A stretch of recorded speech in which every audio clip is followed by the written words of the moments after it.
see if it wants to play nice with us today.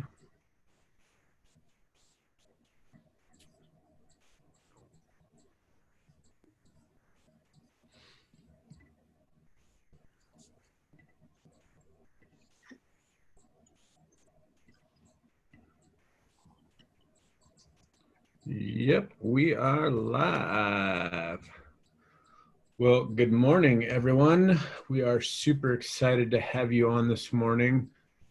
Even more excited because of the fact that you see for once there's 4 people on the screen, and you know the 3 of us really well, but this guy in the corner over here, you may not know. So I'm going to throw it over to Chad and have Chad introduce Kyle, since Chad's been working with Kyle for quite a long time.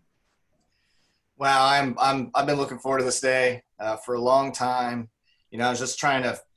I looked up in my email when I first met Kyle, and Kyle, it's almost been 2 years. I think it was early June 2 years ago, and I had just gotten a random email, and it was basically talking about Kyle was doing a compilation book, and that he'd worked with Jim Rohn for 18 years. And I thought, oh my gosh, if someone's worked with Jim Rohn for 18 years, what information must that guy know? So reached out, we had our first conversation. I was like, I'm all in. And then my wife's like, how do you know he's the real Kyle Wilson? So, you know, we had to do some detective work and figure it out. And he's the real Kyle Wilson. I've had the opportunity just to hang out with him in Texas and in Pennsylvania and do some projects and have some fun. And so just to kind of introduce you, Kyle, I know I could go on and on, but I wanted to just read one of the testimonials. And this one comes from Mark Victor Hansen, who's written over 500 million books, best known for Chicken Soup for the Soul. And he says, Kyle's one of the wisest and most brilliant marketing consultants in the world.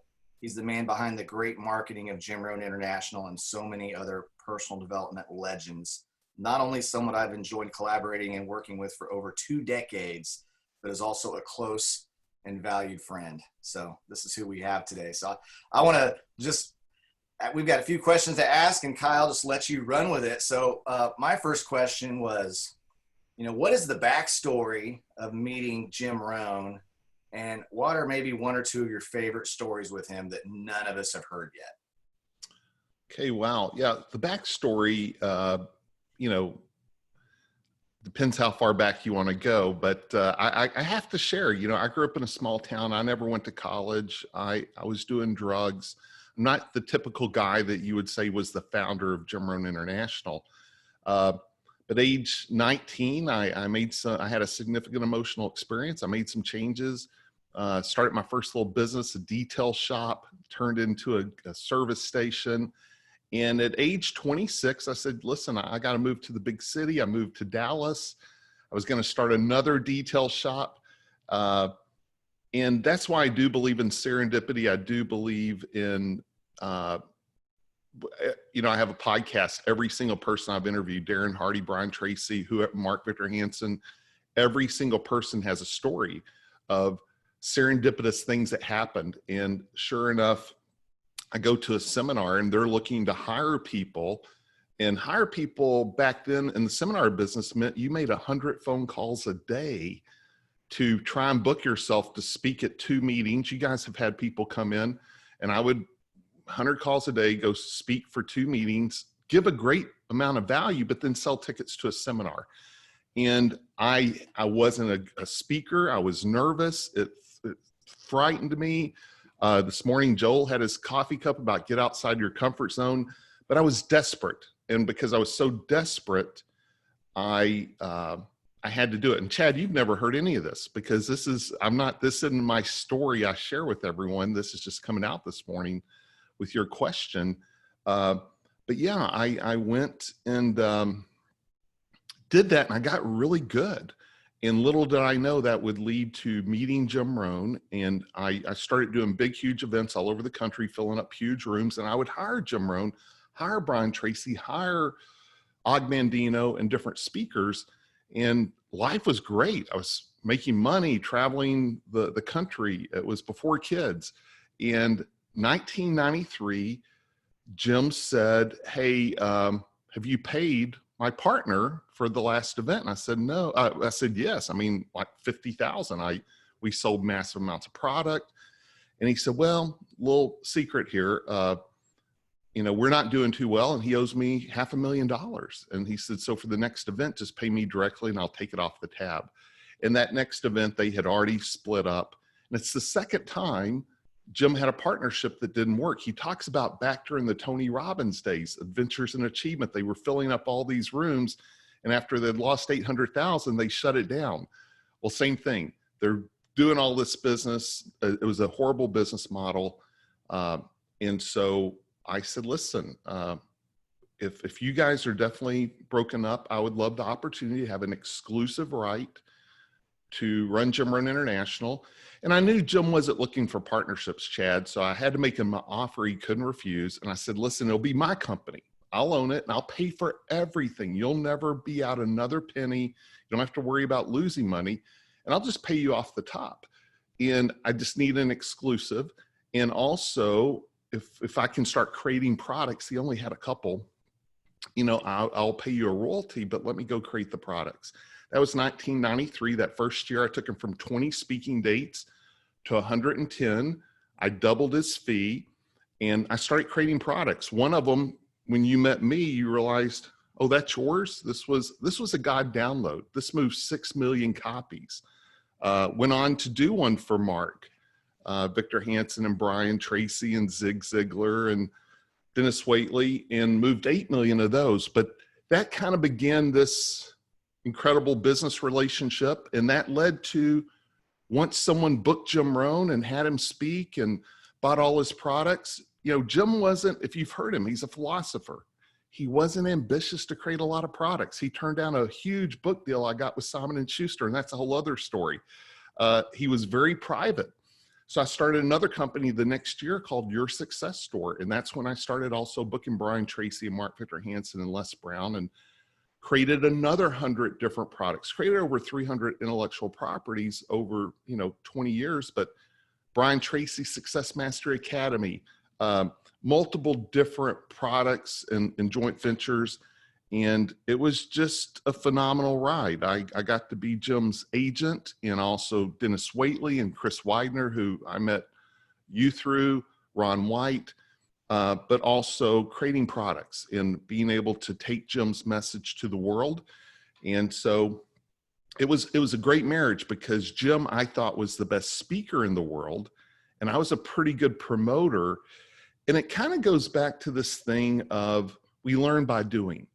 I mean, I had a detail shop, but then I got in the seminar business. What did I know about the seminar business? Nothing, but I had to learn it. And, it's part of what I tell people. You're going to ask me, what do I think people should do in your world? I think they should follow what you guys tell them to do, but then innovate 10% based on their own secret sauce, their own gift.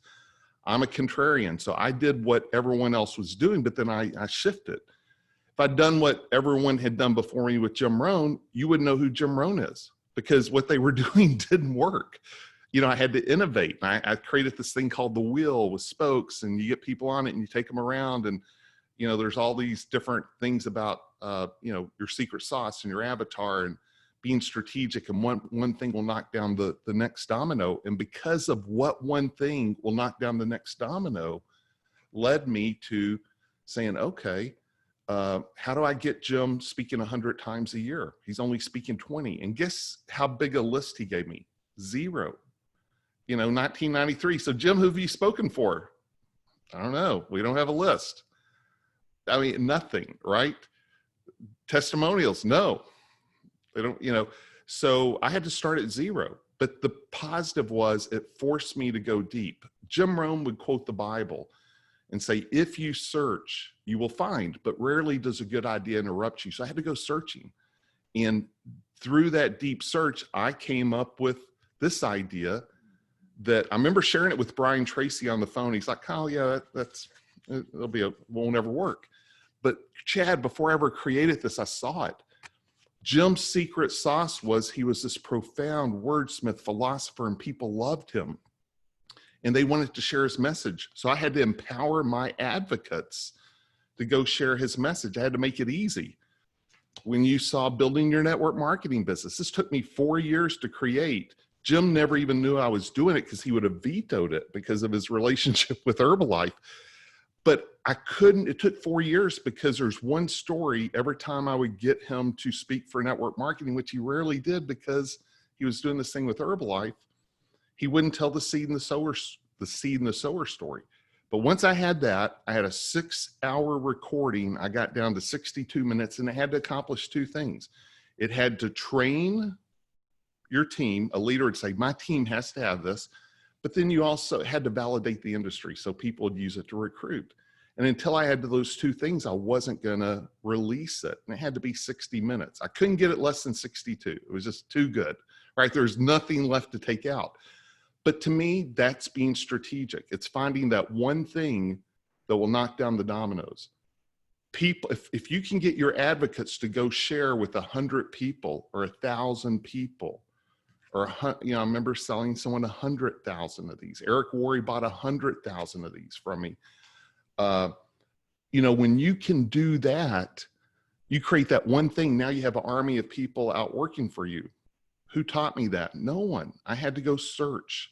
So success is predictable. Jim Rohn, that's what he taught me. I was 27. He taught me someone's doing what you want to be doing, but then you have to innovate what they're teaching you to fit your personality, your secret sauce. I always say to the people I coach and lead, don't do what I tell you to. Consider what I tell you and then filter it through all your own filters. So Chad, that's the long answer to maybe a question you didn't ask. I'm sorry, but that's what came out this morning. No, that was actually amazing, Kyle. I love what you said. And I love that thought process of question what I tell you, because of the fact that a lot of times people will just do what you tell them, but they don't question it. So they don't understand the reasoning behind it. When we coach people, when we teach people, we say, these are the options that you have. This is why I would do this one. And then we sit back and we're like, please ask a question. That would be great. Because that shows me that you're actually learning and not just doing what I tell you to. If you're just going to sit there and do what I tell you to do, you're always going to be a follower. You're never going to step up into leadership. Joe, can I follow up on that? Oh yeah, absolutely. Yeah, that's why I always tell people, you got to know what your secret sauce is. What makes you special? And that's what you get to bring to the table of any collaboration. And if someone's not accentuating their secret sauce, they're probably missing it. Some people are great recruiters. Some people are great servers. People love being around them. They're great at hosting. Some people are great relationship builders. And so make sure whatever piece of the opportunity of the company that you have is offering, that they're accentuating that part. And again, being strategic, saying, how can I make sure everything I do is scalable?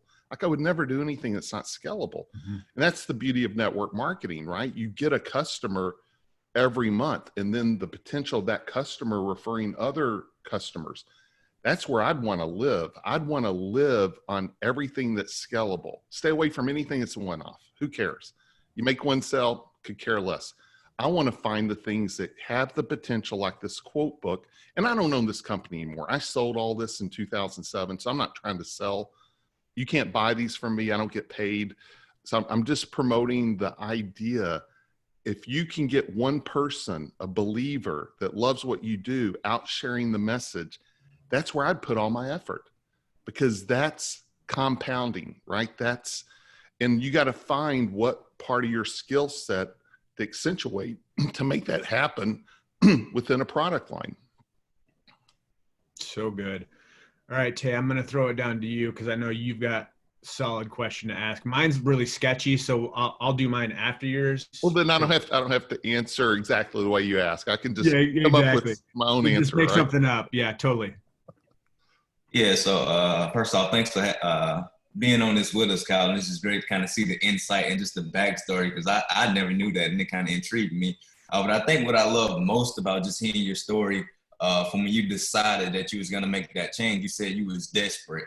And I think that's very familiar with a lot of people who join network marketing. A lot of people are desperate because they want that little extra.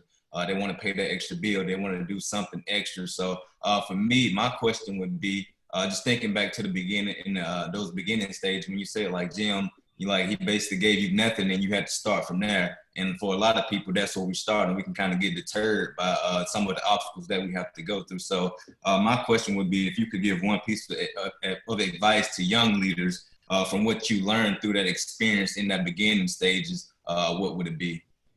Yeah, I mean, there's so many directions, and it just depends on where they're coming from. But one thing Jim Rohn taught, he said, to become successful, you have to bring value to the marketplace. To become wealthy, you have to become valuable to valuable people. And I really picked up on that. I picked up on, age 27, 28, I don't need to be a good networker. I need to be a good value bringer. How do I bring value? I got to tell you, Mark Victor Hansen came to me. Les Brown came to me. Brian Tracy came to me. Why? Because I was filling up huge rooms. Find a way to bring value that will attract people. I call it fishing. I don't hunt. Now, in the beginning, I had to hunt. I had to make 100 calls to go, book myself to speak. But guess what? The industry, they made their 100 calls every day. They had telemarketers. They never learned. I made my 100 calls, but I got really, really good at getting referrals. I got really, really good at getting testimonials. I got really, really good at leveraging the previous success to incorporate that into my story to where all of a sudden it became easier. It became easy. Every step became easier. And so learning to bring value, and again, that's back to your secret sauce. What makes you special? How can you become the person everyone goes, wow, Tae always delivers, or he's got this thing you want to be part of. I know when I dabbled in network marketing, and I couldn't really do it because it would, we had 50 network marketing companies as our customer. So I didn't do network marketing, but the short time I did, I had a massive amount of success, but not doing it the way everyone else did it, doing it the way based on mine. And I figured out a way to bring massive value and attract people. So I like to fish. And as Chad knows, we did a big 2-day event this past weekend, Les Brown and Todd Stoudemire and a bunch of people in my world. And I said, I like it when the fish jump in the boat. Well, how do you do that? Well, you have to create irresistible offers. You have to bring value. So I'll just share an idea. This is how I did mine back in the day. Back in the day, a lot of companies say, and listen, as we've already said, don't follow what I say. Consider what I say if it makes sense to you, but this is free. Back in the day, I said, listen, everyone's saying contact 100 people immediately. I'm like, okay, I'm going to do the opposite. I'm going to contact a handful of people that I think want to work with me, that get me. Now, I had a story. If you don't have a story yet, you're going to have to build up to that. And I said, listen, I'm going to have this monthly meeting where I'm going to teach. It's going to be like a mastermind teaching about Jim Rohn. I'd take an audio series. We're going to do this 12-week. And because the two things, no one wants to be sold. No one wants to be recruited. Everyone wants long-term financial revenue, income, right? Who doesn't want long-term reoccurring revenue? Who doesn't want personal development to grow? Well, some people don't, so leave them out. We're not going to try and convert the unconverted. And I said, listen, I'm going to offer you those two things. We got a program. It's going to create reoccurring revenue. If you just do the right thing, all you need is to just get a couple of people every month that long-term will compound. But we're going to help you with your life. We're going to teach personal development.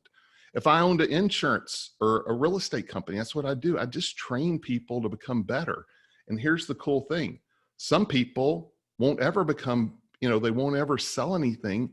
What a great job to be able to invest in people like you guys. Today, everyone watching this, some of your top people, some won't even be around next week, but you get to give equally to everyone. Now, that's a great business model. So that's what I would do. I'd figure out ways to bring massive value and then, attract those that are ready, put the right, I hate to say bait, but, I like to fish, get the right people. And, don't go after the people that aren't interested. boy, what a waste of energy. Let them, I'd rather them have, and Chad heard me talk about that this weekend. If you have the right product and you have the right message and you have the right philosophy, for the right people, it's inevitable. I always just know in the back of my mind, the right people will eventually join what I'm doing or what I'm offering if it's right for them. If it's not right for them, I don't want them. You know, it's going to end up in a divorce. So who's got energy for that? So if you put all the right stuff out there and you put it together, now you're in the attracting business, not the pursuing business. So I put all my focus on how do I create something people want in whatever that environment looks like. Now, back to your question though, Tae, I mean, they have to be patient. You know, success takes time. Building a business takes time. You know, you don't go plant a tomato plant and tomorrow have tomatoes, right? I talk about success is a combination of tactics and principles. I do this thing called 7 marketing strategies. Number 1 is connecting the dots. You know, marketing's not about being clever or manipulative. It's connecting the dots based on your marketplace and your secret sauce and your long-term goals. Never go build a goal that build a plan that 5 years from now, you're not happy with where you end up. So being very strategic. But number 2 is tactics and principles. And tactics are everything from, you know, Facebook Live and social media and events and all the things we can do tactically. And technology drives the tactics. And that's what everyone's always selling. But number 2 is principles. And when I have 30 years of looking back, I mean, people like Eric Warrior, close friends of mine, Larry Thompson, him and I did a $1 billion mastermind where we had the number 1 people from like 10 industries. If you guys know Larry Thompson, one of the co-founders of Herbalife. So I have all this historical perspective. Everyone that's built it and kept it, built it on principles. And here's the 4 keys to principles. Number 1, you got to have a great product. You know, number 2, you got to give great service. Number 3, you got to be consistent. This stuff's too simple, right? Number 4, you have to be relational. And I always say, never let a good tactic override a principle. So I choose not to churn through people. I'd rather create things that attract people and knowing over time, you know, not be so desperate. I got to get someone now that's maybe the incubation period's going to be 2 years. So they have to have a long-term perspective. And that's why I love Jim Rohn saying part-time is better than full-time. You know, the minute someone's full-time, sometimes they're desperate. You know, sometimes they got to make that sell.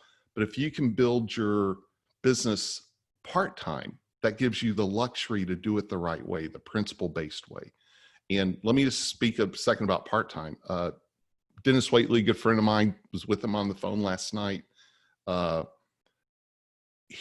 And I do this thing called 52 lessons. It's free. And it's a lesson from Darren Hardy, Brian Tracy, everyone, Jim Rohn, obviously. But Dennis's lesson was called Part-Time is Prime Time. And he said, Kyle, this was like in the 90s. He said, Kyle, I'm a full-time speaker. You know, I travel the world, but I've written 18 number 1 best-selling books. When? During other people's primetime TV. He said, I don't write books during the day. I have a full-time gig. I write, you know, all my long-term royalty revenue, lead generation, credibility building books have come from nighttime, you know, during other people's primetime TV. And you guys know that in your industry, right? What you do after 8 hours is where the fortunes are built. And so someone that's young, that's hungry, that may be desperate, they probably should be part-time and have the luxury to build it the right way. That was awesome. I hope everybody's getting a lot of notes out of this because I feel like I can't stop typing or looking up, or I mean, it's endless.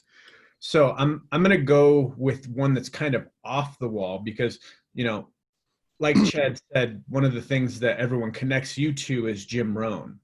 But my thought is who has been your main mentor and what did they teach you that they wanted to pass on? So to give you an example, when I asked John Maxwell this question, he said his mentor was John Wooden. And John Wooden was always known for saying, make each day your masterpiece. So that's what he wanted to make sure that John knew to pass on after he was gone, which John has in turn created and set his own, which is he wants people to live with intentionality. So based on that kind of a thought process, who would you say is been your main influencer, and what did they want to pass on through you to everyone else? Yeah, I've had a lot of mentors, and I can't say I've had that one mentor that gave me that one torch to pass, other than when I think of passing on Jim Rohn, I think about passing on his message. It's like saying, what one kid of yours do you want to share with the world? No, I mean, I'm an advocate for Jim Rohn and sharing his message and impacting people. And, Mark Victor Hansen, who we mentioned, Mark told me 1995, the Chicken Soup had sold 1 million books. And he said, Kyle, we're going to sell 100 million books. And I'm like, Mark, you're always exaggerating. That's crazy. If you sell 10 million, I'll kiss your feet. It's like not going to happen. Well, he sold 600 million, him and Jack. And I got to do Chicken Soup for the Entrepreneur Soul with Mark and Jack. They said, pick any topic, it's yours. And I picked entrepreneurism because that's my core, who I am. And what I want to say is Mark stretched my rubber band. We would not be on this call if it wasn't for Mark teaching me to think big. We wouldn't be on this call today if it wasn't for Jim Rohn sharing what he shared with me. So to me, I pull from so many, Darren Hardy and I, 2 hours at his house. He gave me the only podcast he has done in 3 years, exclusive. I'm his coach. He used the wheel, and that was 2 hours, and I took 100 different nuggets of wisdom. And I've known the guy for 25 years. It was so rich. I benefit from, like Chad's part of my inner circle. I learn more than I teach. I always learn more than I teach. So there's the nugget. Surround yourself with right great there is amazing. Just Well, just say that again so everybody catches it. Yeah. Well, the aha is surround yourself with great people. Get around great people. Don't be the smartest person in the room. You got to find yourself. And again, the secret sauce for me was bringing value. So if I can bring value to Mark Victor Hansen, he's calling me every day, right? If I can bring value to Darren Hardy, 10 years later, when he's saying no to and he's got 6 billionaires in his mastermind, and he won't do an endorsement. I have an endorsement from Darren. I have like 3 of them. He doesn't give them. You never see an endorsement with Darren Hardy's name. But it's because I brought value. It's not because we're great friends, although we are, but get around great people and bring value. And I'm just saying for myself, everyone's different. I'm not a big fan of networking. Everyone's like, you don't network with a valuable person. They don't have the time. You figure out ways to bring value. What's that look like? Chad sent me his notes from the inner circle the other day. I'm putting it on. I don't have time to take notes.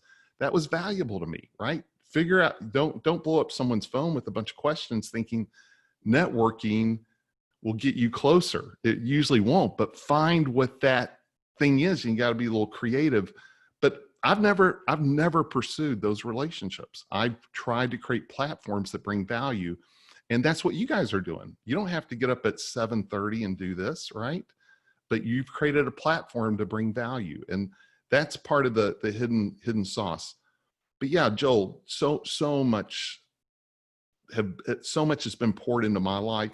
Currently Tim Cole, 31-year Colonel in the Marines, ran the presidential inauguration. He sat beside me as we did our inner circle mastermind this last weekend. He's probably my closest confidant now. He's the guy I call if I need advice or wisdom.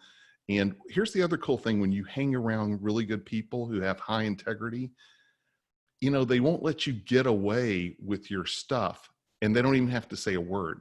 It's like, and they usually don't. Like in my world, they don't. It's just, I use them as my litmus test to say that was really good, or that got a little uncomfortable, or that was, it forces you to take the high road, which makes you better. Working with Jim Rohn all those years as a marketer, I had to push him way outside his comfort zone, but he also kept me in a place of trying to keep the brand pristine, and us, we didn't do what most people do. We could have. I built a 1 million+ list. When I sold my companies, it was that was massively valuable. But to build that, it's almost like an ATM machine. You could send out something every day, and I watch people do it today. And so let me throw this little tidbit out, as long as I'm kind of channeling here. I have I did a book called Passionistas. You probably can see it back there. It's one of the books. And it was a passion project. I had someone in my inner circle. She was 25, an actress, Erica Dela Cruz. And I saw the hustle. I saw the getting up early, waiting in line, auditions, the whole thing. And I'm like, wow, that's tough, right? It's tough if you're in the music business. It's tough if you're in the entertainment business.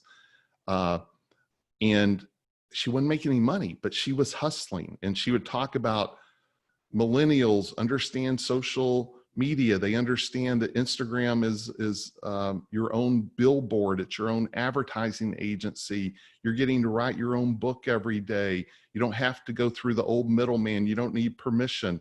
And I just saw these great things, millennials and her. And I said, listen, okay, I've watched, you got the hustle. I got an idea. Let's do a book. And instead of you chasing people, if we'll do this book and we'll hook on to, you find 40 millennial friends in the entertainment world.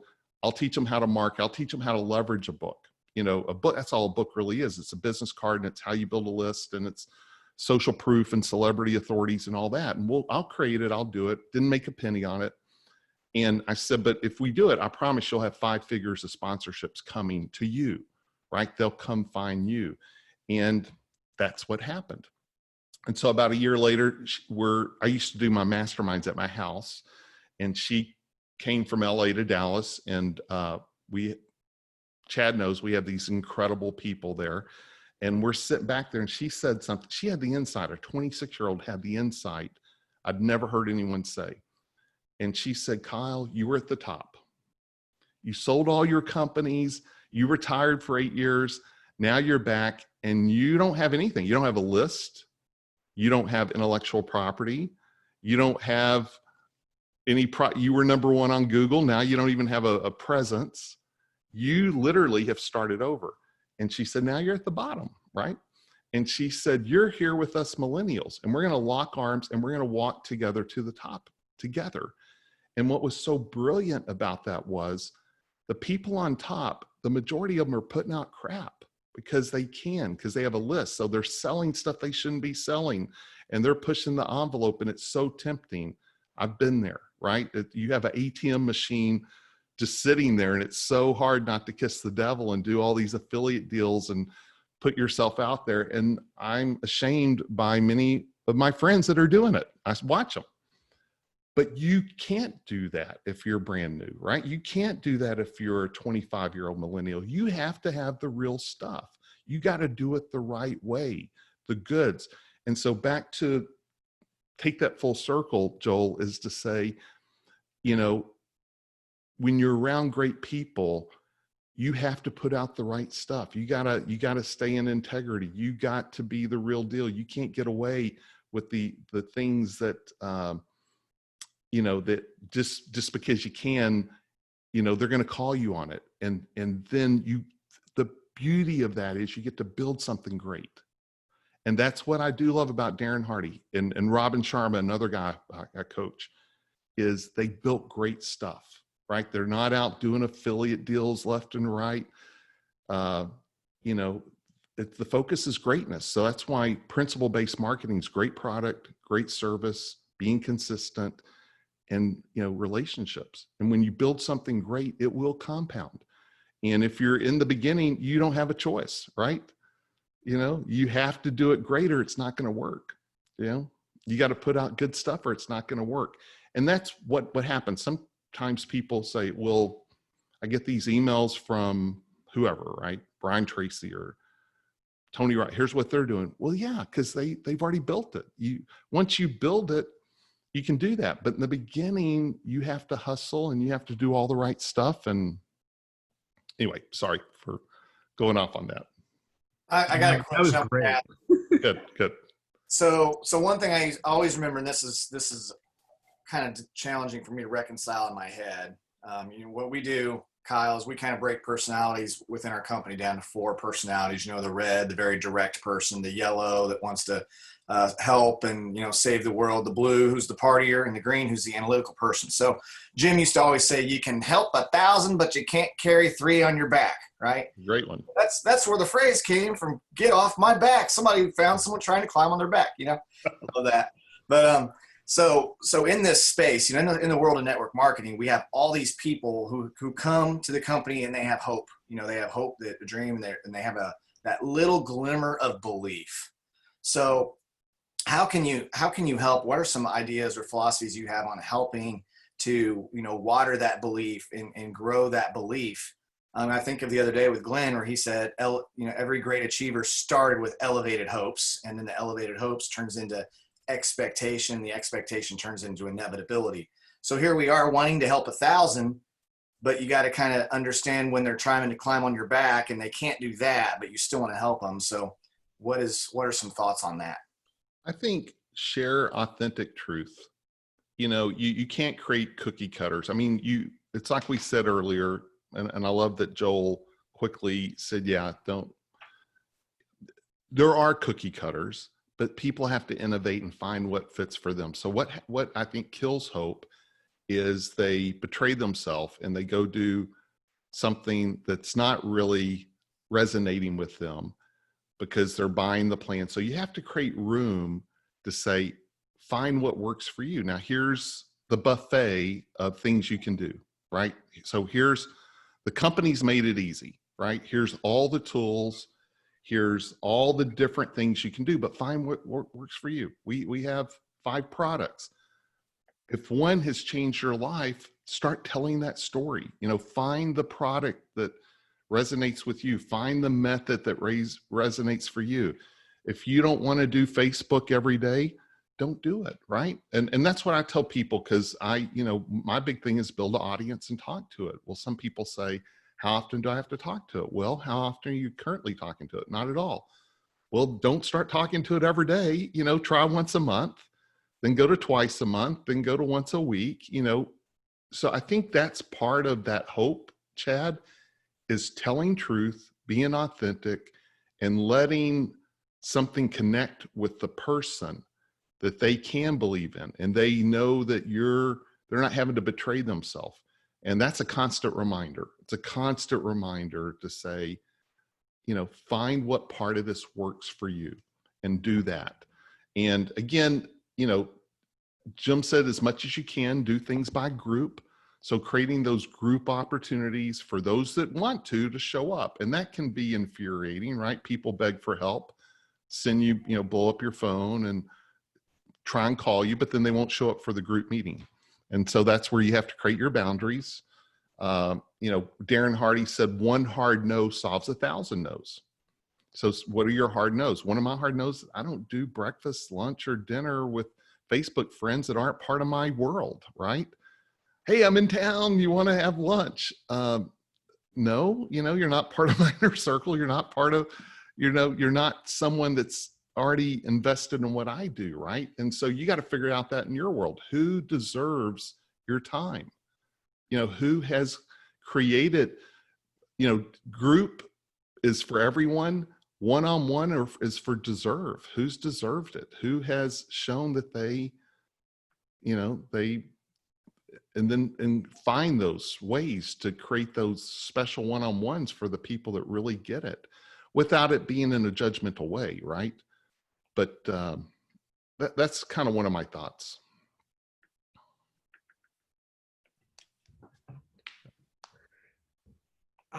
I just keep going note after note after note. And you kind of answered my next question. So I'm going to have Tae jump on with his really quick. Okay. And I'll make up another one. Okay. And by the way, Chad, I don't think I've ever given that answer. It just kind of came to me that it is about authentically connecting with a group. And that is rarely done these days. There's so much manipulation, so much just almost guilting, shaming, which I am so opposed to. I think people want to be, they want to be accepted for who they are, right? And so it's creating that buffet that allows room for different approaches, and but still being in your own truth, right? And just being able to have that conversation. So sorry, Tae. No, you're fine. You answering all my questions plus the ones I wanted to ask. So I'm just trying to piece just one of the things that really stuck out to me, because I'm a big guy on integrity as well. And you was like, surround yourself with people with high integrity. And I love that, because sometimes the people who have that high integrity, they won't even let you get away with little things that you think. And another thing you said, the hard nose. I think that's very important too. And I think that's part of building your character and your integrity as well, because you won't do what's that outside of what you believe in. So my question was kind of speaking to that. What were some of the biggest lessons that impacted the way you work, as far as not crossing those boundaries? And then what was the lesson? And then what was it like before you did it? And then after you kind of picked up that value? Yeah, we learn by doing, right? And so sometimes you just got to connect the dots and say, every time I work with that guy or any of his friends, it doesn't work out, right? And so I'm pretty ninja at it now. I can pick up in 5 seconds, 10 seconds, someone's philosophy, their vibe. Been doing this for 30 years. I mentioned this thing called 52 lessons. Is it okay for me to promote that? Because it's free. That's how expensive it is. It's, KyleWilson.com, and it's a weekly lesson. And it's, because I'm about to name drop again, Zig Ziglar. This changed my life. He said, Kyle, never do a good deal with a bad guy. So that is how, I've had to learn that the hard way, but not, I've avoided lawsuits because I just figured out real quick, find out someone's philosophy. Are they litigious? No, thank you. It's not worth the risk. People come to me all the time with these big ideas. I'm like, okay, that I see more risk than I see reward. That's a no, thank you. Because most of those deals don't work out, right? So I test, is someone win-win or they win-lose? I'll let people take advantage of me on something small just so I can avoid big. I'll lose $100 to avoid losing $1 million. So it depends what the relationship's going to be, but I'll just test people and see. And here's another one. I think, and again, in the beginning, you got to say yes to everything, right? But as you build up, right, the three of you guys as leaders in your company, sometimes it's better just to offend someone early, right? Early and often, because if you take it, I'm kind of a systems guy. I look out. So if you say, hey, Kyle, can you write the foreword for my book? And I'm in the middle of 20 things, I'm going to say no. Well, if that offends you, thank God I said no to that before I said yes, and then said yes to 3 other things. And then eventually you get offended anyway, right? If you're going to get offended because you're that kind of person that doesn't understand or appreciate someone else's demands, then it's like, I'd rather just do it quickly. I'd sure hate to write the foreword and then later on you get offended over something else. So I think you have to create your boundaries and then just be content to say no, and let those who want to be part of your world, that want to learn from you, keep showing up. And then that's who you invest in. I'll never forget a story of a guy in our group, Tom Burns, amazing guy, read the first Rich Dad, Poor Dad book, best friends with Gary Keller. He's an orthopedic surgeon, but he also has $400 million in real estate. An amazing guy. He's an investor. Guy started coaching a few years ago, and he's part of the group, and he's telling a story of being with Robert Kiyosaki. and a guy, this couple walk up to the table and they're like, Robert, we just saw you on TV or whatever. And they start picking his brain, and they're at dinner. And finally, Tom says, he wrote a book. It's called Rich Dad, Poor Dad.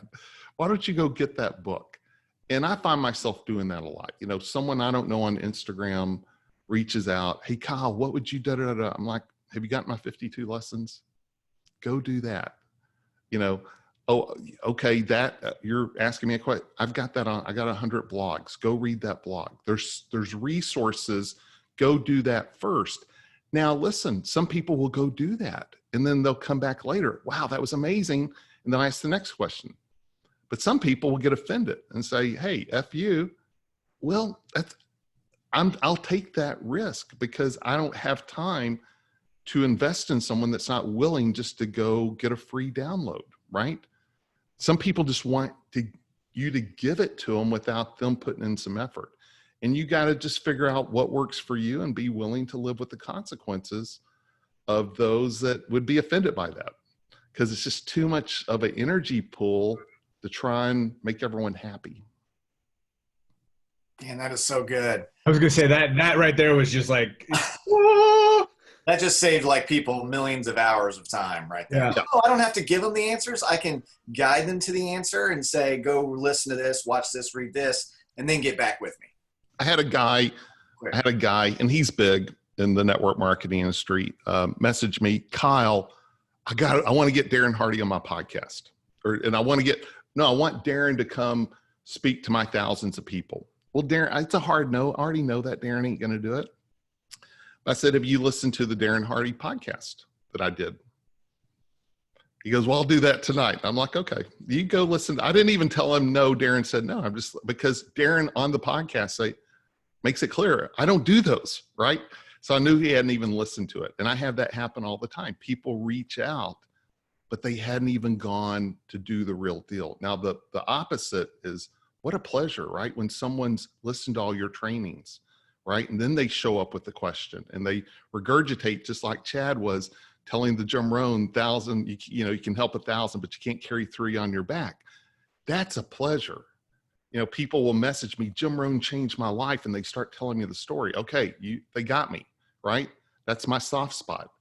So yeah, but you got to have those places to send people. So that's the other part of managing your time, is give people places to go get the next thing and then come back, right? So in my world, I have all these different filters that, again, that help. Before I jump on a call with someone, I want them to have already experienced what I'm about, what my group's about, things like that.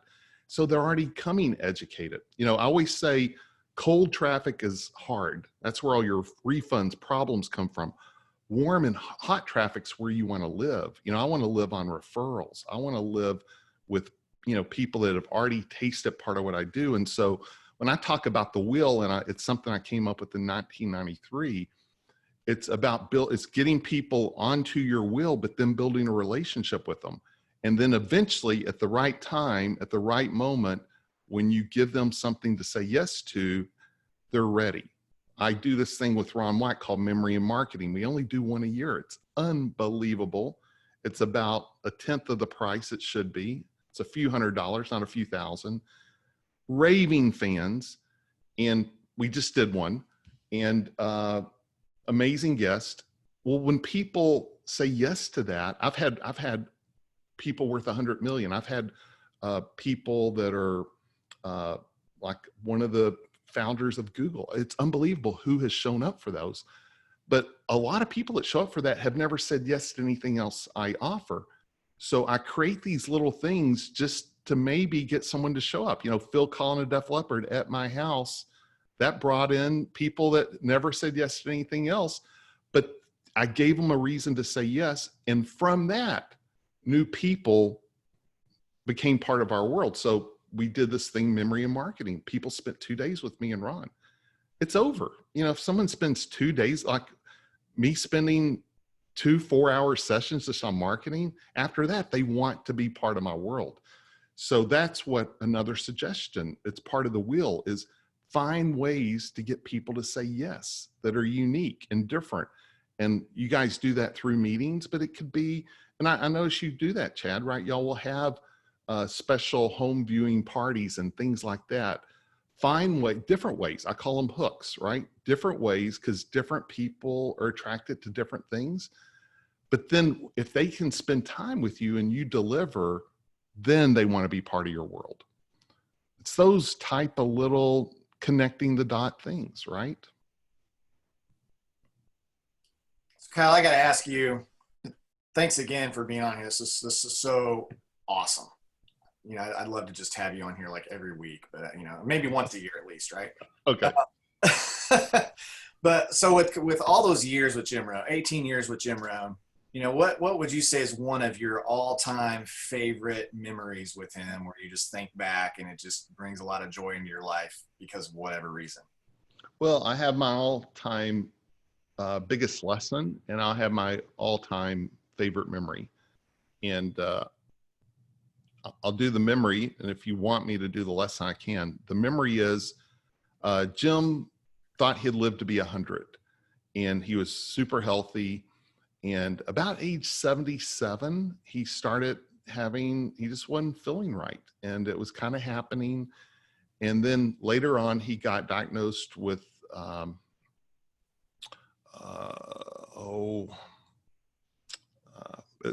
it escapes me for the moment. But it was the smoker's disease. It's what Robert Goulet died of. It's also what Tom Ziegler's sister died of, Zig's daughter. And she had never smoked. Jim had never smoked. It was pulmonary fibrosis, and it was just made no sense, but it wasn't curable. And so we figured that out in like February of 2009. Jim died in December of 2009.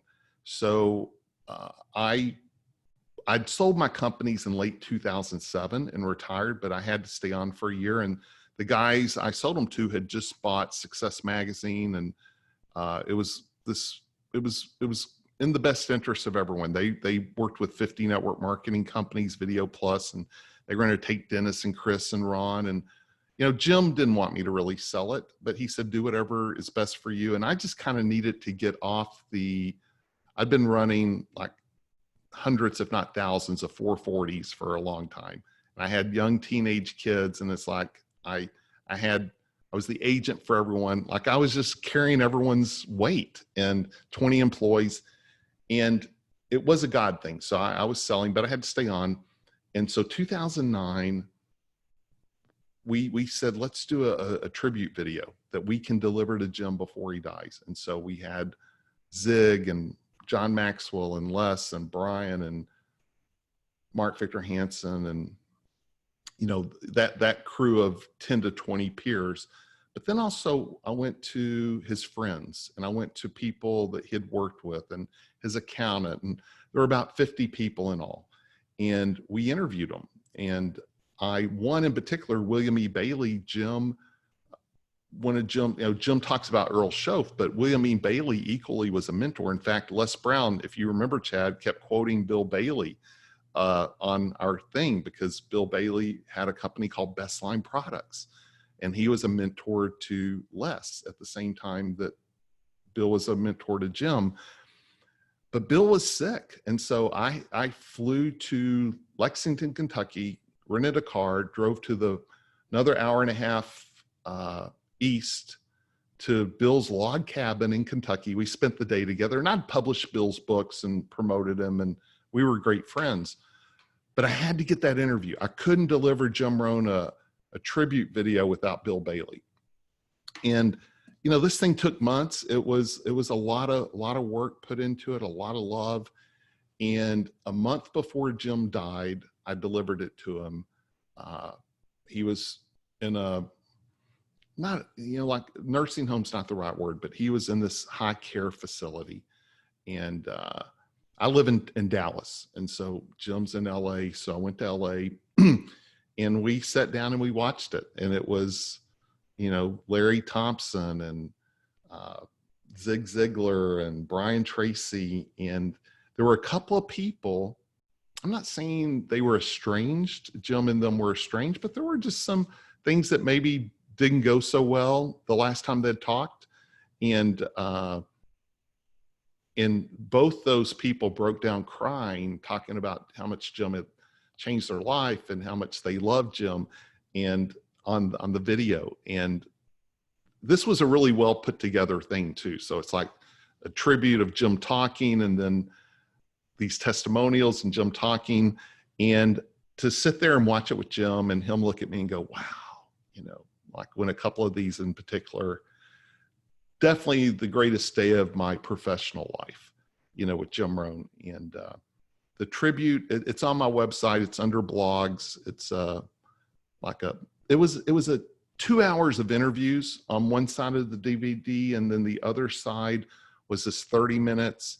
And they wanted to, the company that bought me wanted to break it down to like 7, but we got it down to 18, and then 13, and then like 8. The one on my website's 13, and it's really, really good.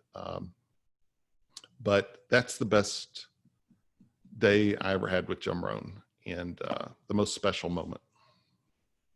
And that's one of the few times I've told that story without crying too, so. Man, well, thanks for sharing that, Kyle, because I never, you know, I had an opportunity a couple times to go and meet Jim, and I just felt like I didn't have the money to do it at the time, and I wish I would have, because I attribute a lot of my success to that little CD, that 62-minute CD. I consumed that like oxygen. When I first heard that the first time, I listened to it over and over, probably 50 times, and I know I've shared with you that 2004 weekend where Chris Widener emceed. I've listened to that entire thing at least 10 times that whole weekend, and that shaped and molded my life. And so thank you for all getting Jim out there so that someone like me could get my hands on that and know who the man was, and for continuing to share who Jim was. And I feel like if when Jim died, if his spirit left and went into 100 people, I'm one of those. Wow. So I'm committed to sharing lots of Jim Rohn forever. Thank you, Chad. Awesome. Well, guys, we've been on here. We've taken a lot of Kyle's time. So make sure that you reach out.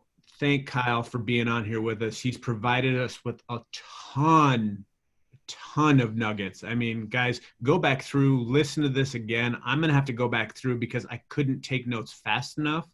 But one of the things that I want to finish this with was him talking about the secret sauce, guys, the thing that is there in you that is different than anything else in anyone else. You know, God only made one of you. He loves you so much that he only came down and made one of you, and he made you with a specific purpose. And that specific purpose is something only you can grab a hold of and accomplish. So know that you are special, you are divine. There's one piece of you designed to impact other people's lives. And with the information that Kyle gave us today, you guys can go out and impact the lives of not only the tens of around you, but the tens of thousands that are around you. So thanks for tuning in today, guys. Can't wait to hear all the aha moments that you had from this, and we can't wait to see you guys on here again next time. Go out and make it an awesome week.